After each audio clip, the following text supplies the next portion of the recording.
दोस्तों नमस्कार। अक्सर आप सभी ने देखा होगा कि धर्म के झूठे अहंकार में जीने वाले पुरातन संस्कृतिवादी लोग अंग्रेजों के बारे में ये कहते हैं कि इन्होंने हमारा विज्ञान चोरी किया, हमारी सभ्यता नष्ट की, हमारी महान गुरुकुल व्यवस्था नष्ट की। जातिवाद के जिम्मेदार अंग्रेज हैं, अंग्रेज आने से पहले देश में कोई अनपढ़ नहीं था, इत्यादि। और तो और इन लोगों ने झूठ फैलाने के लिए मैकॉले के नाम से बहुत सारे झूठे खत भी तैयार कर रखे हैं। असल में जिन अंग्रेजों के नाम से ये लोग झूठ फैलाते हैं, उन्हीं अंग्रेजों ने हिंदू धर्म पर बहुत बड़ा उपकार किया है, उनकी कुप्रथाएं बंद करवा के। तो इस वीडियो में मैं अंग्रेजों द्वारा बंद की गई ऐसी 12 कुप्रथाएं बताने वाला हूं, जो इन वैदिक धर्मी सवर्णों के सभ्य होने पर संदेह उत्पन्न कर देती हैं। तो बने रहिए हमारे साथ इस वीडियो के अंत तक। नंबर 1, रथ यात्रा। जगन्नाथ धाम में रथ यात्रा के समय कितने भक्तजन रथ के पहियों के नीचे मोक्ष प्राप्ति की आशा से जानबूझकर दबकर मर जाते थे। मानव सभ्यता को कलंकित करने वाला यह नृशंस कार्य हर तीसरे वर्ष होता था। ब्रिटिश सरकार ने इस प्रथा को कानून के द्वारा बंद किया। नंबर 2, काशी करवट। काशी धाम में आदि विश्वेश्वर के मंदिर के पास एक कुआं है, जिसमें मोक्ष प्राप्ति की अभिलाषा से कूदकर भक्तजन अपनी जान दे दिया करते थे। सोचिए उस समय के लोगों की बुद्धि कितनी क्षीण हो चुकी होगी कि लोग जीवन होते हुए भी मरकर मोक्ष की आशा में जान दे डालते थे। इस कुप्रथा को भी ब्रिटिश सरकार ने ही बंद करवाया। नंबर 3, गंगा प्रवाह।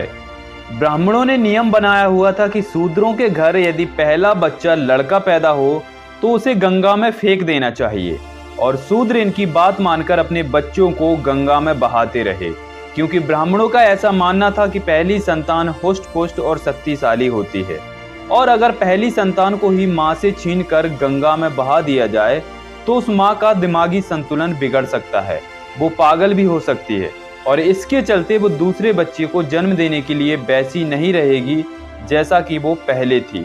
तो आने वाली संतानें उसकी कमजोर ही पैदा होगी, जो कभी ब्राह्मणों से संघर्ष नहीं कर पाएंगे, और इनका वर्चस्व हमेशा बना रहेगा। इस क्रूर प्रथा को ब्रिटिश सरकार ने 1835 में कानून के द्वारा बंद करवाया। नंबर 4, चरक पूजा।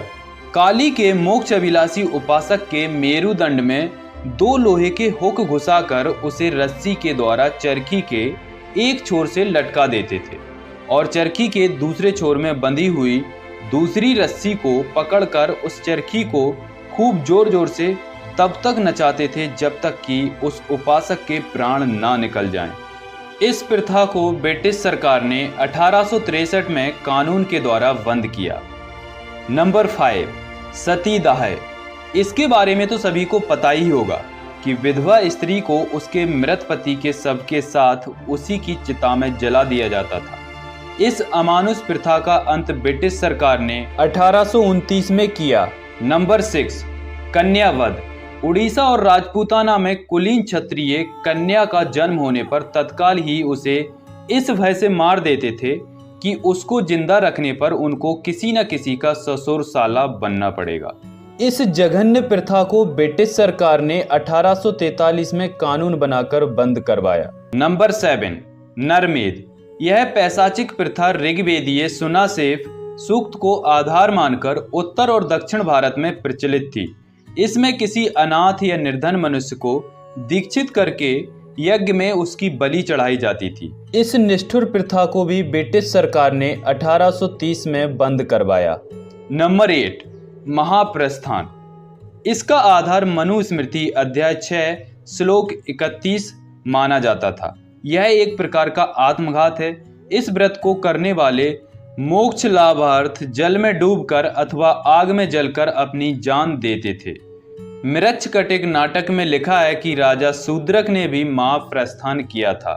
इस प्रथा को भी मिटाने वाली ब्रिटिश सरकार ही है। नंबर 9, तुसानल। कोई अपने किसी पाप के प्रायश्चित स्वरूप अपने को भूसा या घास की आग में जलाकर भस्म कर देते थे। कुमारिल भट्ट ने बौद्धों से विद्या ग्रहण करके उन्हीं के धर्म का खंडन करने के पाप से मुक्त होने के लिए इस व्रत को किया था। सरकारी कानूनों से ही इस राक्षसी प्रथा का अंत किया जा सका था। नंबर 10, हरि बोल। यह प्रथा बंगाल में प्रचलित थी। असाध्य रोगी को गंगा में ले जाकर उसे गोते दे देकर स्नान कराते थे तथा उससे कहते थे कि हरि बोल हरि बोल। यदि वह इस प्रकार गोते खाते खाते मर गया तो वह बड़ा भाग्यवान समझा जाता था, और यदि नहीं मरा तो वहीं पर अकेले तड़प तड़प कर मर जाने के लिए उसे छोड़ दिया जाता था। उसे घर वापस नहीं लाया जाता था। इस जघन्य प्रथा को ब्रिटिश सरकार ने कानून द्वारा बंद किया। नंबर 11, भृगु उत्पन्न। यह प्रथा गिरनार और सतपुड़ा पहाड़ों की घाटियों में प्रचलित थी।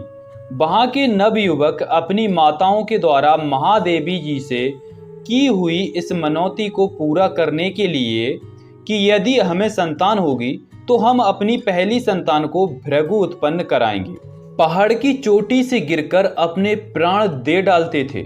इस प्रथा को भी ब्रिटिश सरकार ने ही बंद किया। नंबर 12, धरना। याचक लोग विष या शस्त्र को हाथ में लेकर गृहस्थों के द्वार पर बैठ जाते थे और उनसे यह कहते थे कि हमारी अमुक कामना को पूरी करो, नहीं तो हम जान दे देंगे। गृहस्थों को उनकी अनुचित इच्छाएं भी पूरी करनी पड़ती थीं। इस प्रथा को भी ब्रिटिश सरकार ने कानून द्वारा बंद किया। तो ये थी कुछ कुप्रथाएं जो वैदिक धर्म सुधारक अंग्रेजों ने बंद की थी। असल में अंग्रेजों ने यहाँ की सभ्यता को नष्ट नहीं बल्कि यहाँ के जंगली असभ्य लोगों को सभ्य बनाया। हालांकि वो भारत को लूटने आए थे और लूटा भी, लेकिन उन्होंने यहाँ के असभ्य और अमानवीय लोगों को सभ्यता और मानवता जरूर सिखा दी। सोचिए, अगर अंग्रेज भारत नहीं आते तो ये प्रथाएं आज भी बंद हो पाती, या ऐसे ही चलते रहने के लिए हमारे सभ्यतावान लोग आंदोलन करते कि इन प्रथाओं को बंद करना मतलब हमारे धर्म को नष्ट करना है। हम इन्हें बंद नहीं होने देंगे, जैसा कि इन्होंने अंग्रेजों के टाइम में भी विरोध किया कि ये प्रथाएं बंद मत कराइए, पर इनकी वहां चली नहीं। आपकी इस पर क्या राय है, हमें कमेंट्स करके जरूर बताइए और वीडियो को लाइक करके ज़्यादा से ज़्यादा शेयर जरूर कर दीजिए। अगर चैनल पर नए हो तो चैनल को सब्सक्राइब कर ऑल नोटिफिकेशन ऑन कर लीजिए। धन्यवाद।